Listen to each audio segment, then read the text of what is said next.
Hub.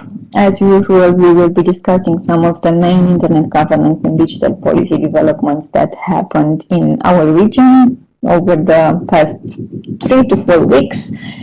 And when I say our region, just for the sake of clarity, we mean Southeastern Europe and the neighboring area, so a bit broader than what is usually understood by Southeastern Europe. Andriana, who is also in this meeting, will be taking over a part of the presentation, so thank you in advance for that. And thank you also to Maya, who has been helping with putting together these developments. Both Andriana and Maya are part of the editorial team working on the Southeastern European summary, and which is the basis for this briefing. All right, so let's go through some of the developments, and at any point, please feel free to stop me or add comments or questions. And I'm kind of hoping there will be more people joining on the way, but anyway, let's see. Ooh, this looks bad. All right, so I'll just talk myself about what's there since the image doesn't look very good.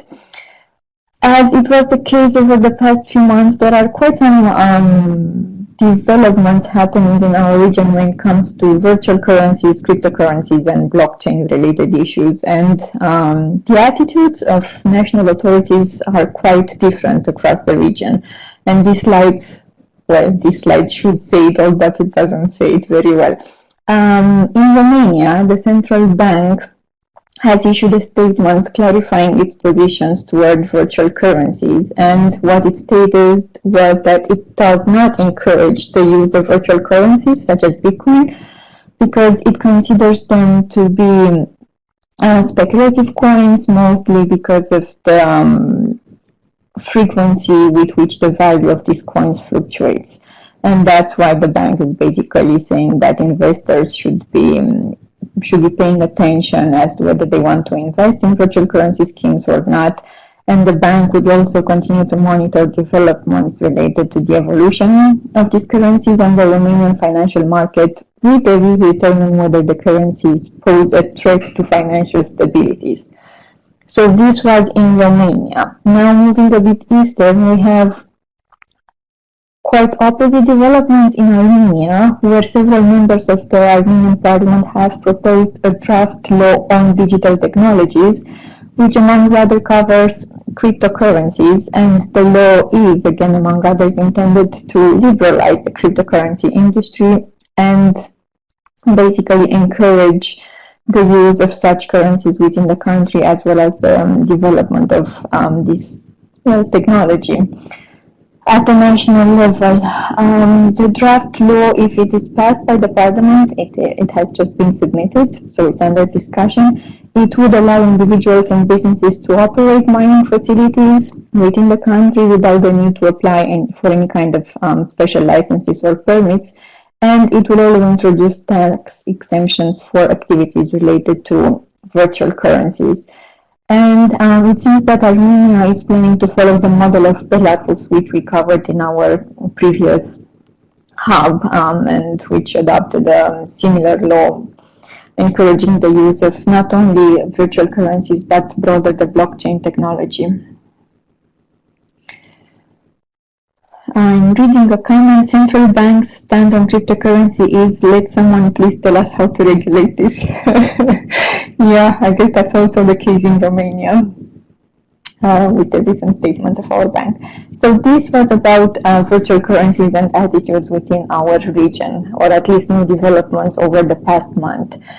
Moving to another key area of developments, cybersecurity. We had a couple of agreements signed this month between computer emergency response teams in the region. The first one was signed between the CERTs in Romania and Cyprus, and it envisions cooperation in strengthening cyber security capabilities between the two teams. And also the Romanian CERT is supposed to support the Cyprus one in adhering to FIRST, which is basically an association of computer emergency response team across the world. The second agreement, also on cybersecurity cooperation, was signed between the Macedonian CERT and the one in Kosovo. The actual agreement was actually signed by the electronic communications regulatory authorities in the two countries, because the CERTs under the framework of those authorities. And again, it envisions cooperation between the two teams in strengthening their own cybersecurity capabilities, in promoting research and development in the area, and developing their own cybersecurity related services. Then back to Romania, the National Circle launched a project to enhance its cybersecurity services and capabilities. The project is to be implemented within a 2-year period, and it is partially financed by EU funds, and it is also aimed to strengthen the capacity of the CERT to better comply with European regulations in terms of cybersecurity, and also to strengthen its own national capabilities. And moving a bit eastern, in Ukraine, we have the government opening a cyber threat response center, which is to function as the country's core element of the national defense system. It is to work together with other authorities or agencies in the country which have responsibilities in terms of ensuring cybersecurity, and it is also supposed to help or assist law enforcement authorities in fighting cybercrime. And this is in terms of cybersecurity. Also, more or less related to cybersecurity, we have a new focus this month on child safety online, and this is also because on 6 February we celebrated the Safer Internet Day, not only in Southeastern Europe but across the world. And there are several events and activities being held in countries in our region and in other countries, as I've said, at a global level. 2 main issues we cover here. First of all, in Croatia, several stakeholders signed the Charter for Child Safety on the Internet, and this included the country's telecommunication regulatory authority, several internet service providers, and other public and private entities within the country. And basically the agreement says that the parties commit to cooperate on raising awareness in terms of ensuring child safety online, helping kids better understand their risks and how they can keep themselves safe online, and everything related to child safety when it comes to the use of digital technology. And in Armenia, a several-month Safer Internet program was launched. It is a continuation of a similar program that was running in the previous years, and it is aimed to includes internet safety related activities in schools and beyond. For example, during the first 2 months there will be several open courses in schools and colleges. Parents will be invited to also discuss these issues. There will also be workshops, the creation of video materials to be distributed within schools, and many other activities aimed at raising awareness about child safety online, and mainly within schools across the country.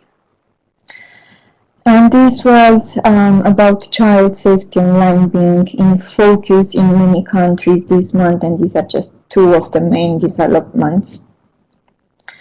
And finally, our last category of main developments in the region is related to how Southeastern European countries appear in several digital development reports.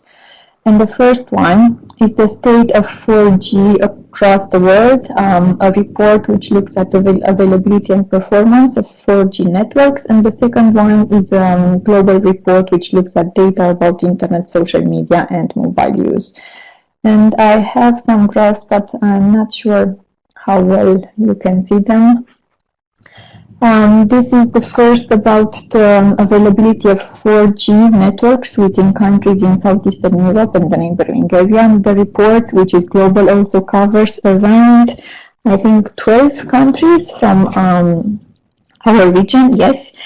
And I will be reading some of the numbers. So when it comes to availability of 4G networks, which is basically measured as a proportion of time that users have access to a 4G network, Southeastern European countries score above the global average, sorry. The highest score is for the former Yugoslav Republic of Macedonia with 82% of availability of 4G networks. Then we go down to Croatia, Slovenia, Greece, Serbia, Georgia, Bulgaria, and Romania, all with the availability of 4G networks over 70%. Then we have Turkey, Albania, with a bit over 60%, Armenia 59%, and Belarus with 56%. And as I've said, all these countries score above the global average when it comes to availability of 4G networks. And then the second data is related to the speed of 4G networks, which is measured as the average download connection speeds. And at the global level, this varies between 44 and 6 megabytes per second. And the speed in Southeastern European countries, almost most of them score above the average. And they range from Bulgaria with 33 megabytes per second down to Belarus with 14. And the average is at around 25 megabytes per second in countries within our region. I think this data shows that there is quite some progress in terms of availability of 4G networks across the region, and also the speed is encouraging comparing to the data from other countries across the world. And then going to the second report, as I've said, this was looking at the use of internet, social media, and mobile technologies across the world. And the report is global, but it also has two sections covering countries in our region. It is a bit different from how we cover our region, because the report splits our wider region into two sub-regions, and the first one is Southern Europe, which seems to include Albania, Bosnia, Croatia, Greece, Kosovo, Macedonia, Montenegro, Serbia, and Slovenia. And then there is an Eastern Europe region, which covers Belarus, Bulgaria, Moldova, Romania, Russia, and Ukraine. So a total of 15 countries appearing in this global report. Again, I don't think you can see the slides very well, but in our Southeastern European summaries, you will have links and you can go through the data in more details. Within some of the data, when it comes to internet penetration, the rate in Southern Europe, the countries mentioned before, is 77% and 74% in Eastern Europe, which means that both regions are above the global median, the global average internet penetration rate of only 53%. Social media penetration, 56% in Southern Europe and 45% in Eastern Europe, again above the global average of 42%. And most interesting, and let me go to the last one, maybe, yeah, it's still the same quality. In terms of mobile connectivity, our region scores probably the best at global level, and we have mobile connectivity in Southern Europe at 126%, which makes it the third scoring region in the category, and 155% in Eastern Europe, the highest scoring region, again in terms of mobile connectivity.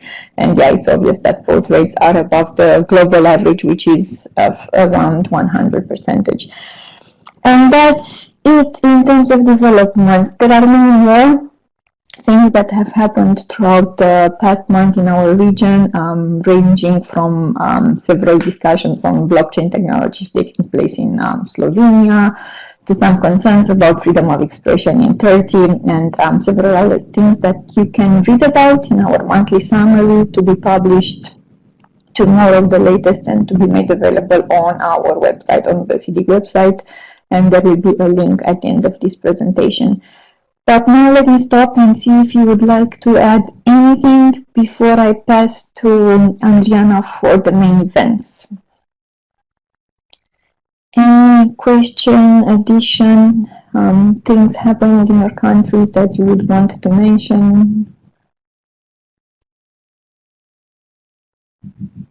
I see Arvin is typing, but until Arvin is writing his sentence, let me pass to Adriana for the events.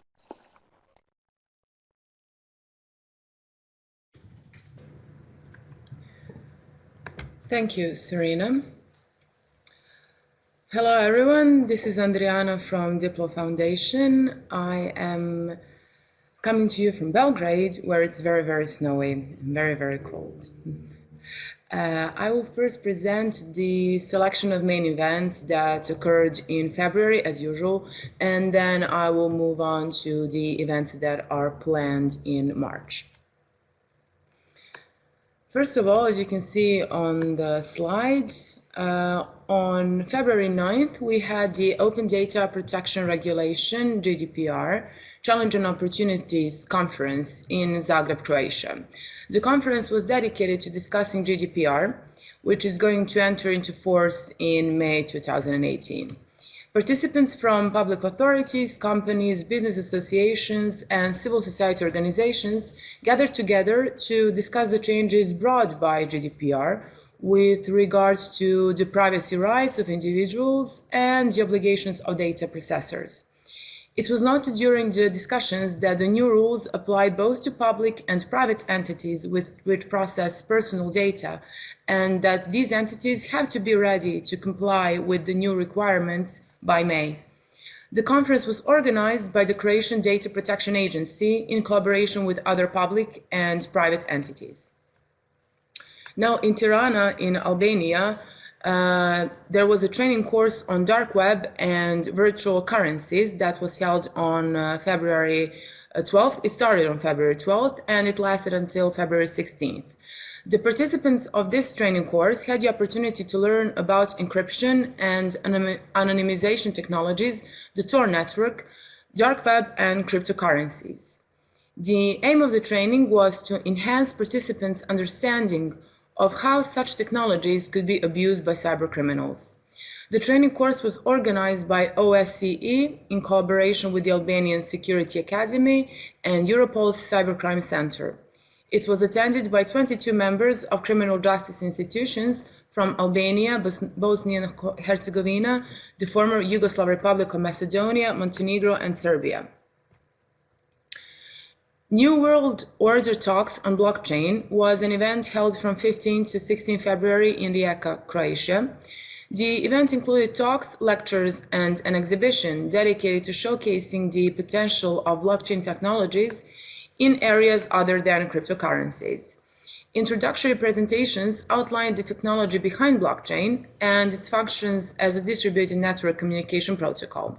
Participants then shared experiences and discussed the implementation of blockchains in domains such as sustainable development, humanitarian works, social and financial assistance, and modalities for financing cultural productions. An exhibition of experimental artworks depicted how many aspects of life can be automated and transferred to blockchain. On February 15th, in Marousi, Greece, the 5th Information Security Conference occurred.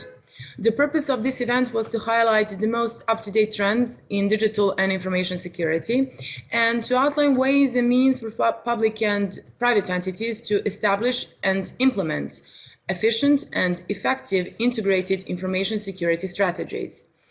Among the most extensively discussed topics were the impact of technologies such as machine learning on digital security, security challenges in the context of the Internet of Things, and the use of zero-day vulnerabilities. Heated debates arose around the GDPR. The conference gathered more than 200 information security specialists. The last event that I will present from February was the Smart Building Forum in Kiev, Ukraine. This is an international trade show and conference that is focused on showcasing advances in the field of intelligent systems and automation, energy efficiency, and smart solutions for smart home and smart city systems. This year's forum brought together large companies and experts, representatives of state authorities and startups, and other stakeholders working on or interested in developing smart technologies and applying innovations in their field of work. 6 key topics were discussed: that smart home, smart city, energy efficiency, building automation, IoT solutions, and audio video. We will now move to the events that are planned in March. I will try to keep this short, but as you can see, there are 8 events, so I'm not sure if I will be successful. But all right, let's start with Crypto Party Slovenia, which is scheduled on March 1st in Ljubljana. This is an annual event organized around topics of digital privacy and security by Citizen D. Attendees will get the chance to participate in talks on surveillance capitalism, internet governance law, supervisors' supervision, and the challenges of regulating online platforms. The evening will conclude with a panel debate on encryption, blockchain, and user privacy. Let's now talk about the Serbian Internet Domains Day, which will occur on March 6th. It will be divided into 3 blocks. The first block of Serbian Internet Domains Day will be titled Cyber Personality, and it will address the current topic of GDPR. The second block will focus on digitalization in culture and science, and it will be titled Digital Heritage. The third block will be online business, which is self-explanatory, I believe. Now, Serbian Internet Domains Name will host the Regional TLD Forum on March 7th in Belgrade. This is an industry gathering for representatives on national TLD registries from the region. Visitors registration begins at the end of February at the conference website, so if you plan to go, you can still register. The next event is Artificial Intelligence and Big Data Day. Now, this will be held in Ukraine, and it is a conference devoted to the latest developments in the field of artificial intelligence and big data processing. The conference will consist of 4 simultaneous streams: data engineering, data science, startups and products, and workshops. It's still possible to buy tickets for this event if any of you are interested or in the area. Now, the BISIT seminar, Organization of Business Systems and GDPR, will be held on March 14th in Belgrade. This one-day BISIT seminar will answer the following question: what is GDPR and how to adjust to it, in order for companies to maintain their established back-to-back relations and to operate in the common EU market. Applications for this event are still open. The 5th event planned in March is the Internet Freedom Summit. This event will have 3 panel discussions and 18 mini workshops. That's a packed agenda. It will cover topics such as regulatory and legislative challenges to freedom of expression online, trust and security in digital and economy, regulation and self-regulation, state surveillance, and privacy, also many more. Participants will also have the possibility to follow a mini training on digital hygiene topics. The 6th edition of WebIS conference will be held in Zrenjanin, Serbia. The themes of this conference are IT and its potential for young people in Serbia, digital technology, technological entrepreneurship, and digital society. The target group are young people 19 to 27 years old. Applications to this conference are still open. 2 more events. Now, Cybersecurity Challenges will be held in Sofia, in Bulgaria, on March 26th. This one-day event is an opportunity to raise awareness on the urgent cybersecurity challenges. The conference will consist of 4 panels. Those are European cybersecurity ecosystem, internet security, achieving cyber resilience, and changing the mindset. And on 29th of March, and the last event I will present to you today, will be the first Albanian Internet Governance Forum. Now, their agenda seems to be still in the works. For now, sessions are tentatively titled Internet Governance, Promotion and Awareness, and Cybersecurity, National Strategy, Law, Priorities, Awareness, Risks. That will be all for events this month, Serena. If no one has any questions that I will be able to field, I will pass the floor over to you.